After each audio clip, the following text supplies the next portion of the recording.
So I wanted Deb to talk a little bit about her story because I was delayed in diagnosis, but you had a much different experience. I didn't fit into the cute little boxes as you typically do. Like RA is you have all these symptoms and this is your blood work. I didn't have all of that.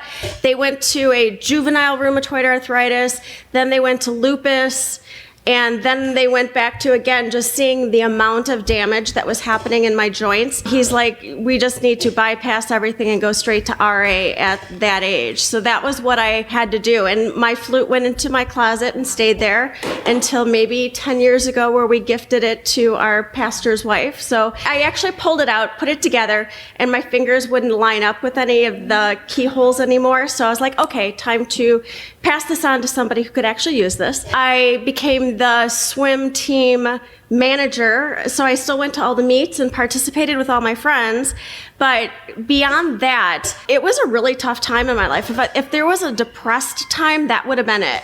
I had enough energy to go to school and come home. And there, again, lots of different medications. There was Ecotrin back in the day, which is equivalent to aspirin. And I think the equivalent was like 40 aspirin what I was on.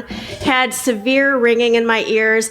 I was trying to eat breakfast to go to school for high school and like was crying into my cereal. I remember that. And I had my head down and again, I wanted to go to school because I wanted to participate, but my mom finally caught on to what was going on, and she's like, you need to go back upstairs. My doctor told her that there was going to be that day.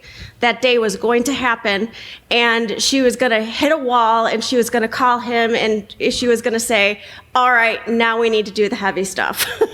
So that was the, introduction into gold shots, which was back in the day the best therapy that was out there, on top of lots of other anti-inflammatory meds and stuff like that. But since the age of biologics, I've had very little additional damage. Again, I'm fixing everything that the first 20 years took away. But again, still, this isn't a disease that's going to define me. I think most people that see me, unless you look at my hands, then you'll see some of the damage and deterioration. But if you look at Tiffany and I, you'd think that we're, perfectly healthy people. But again, we've had these diseases that haven't defined us, but it's kind of made us who we are.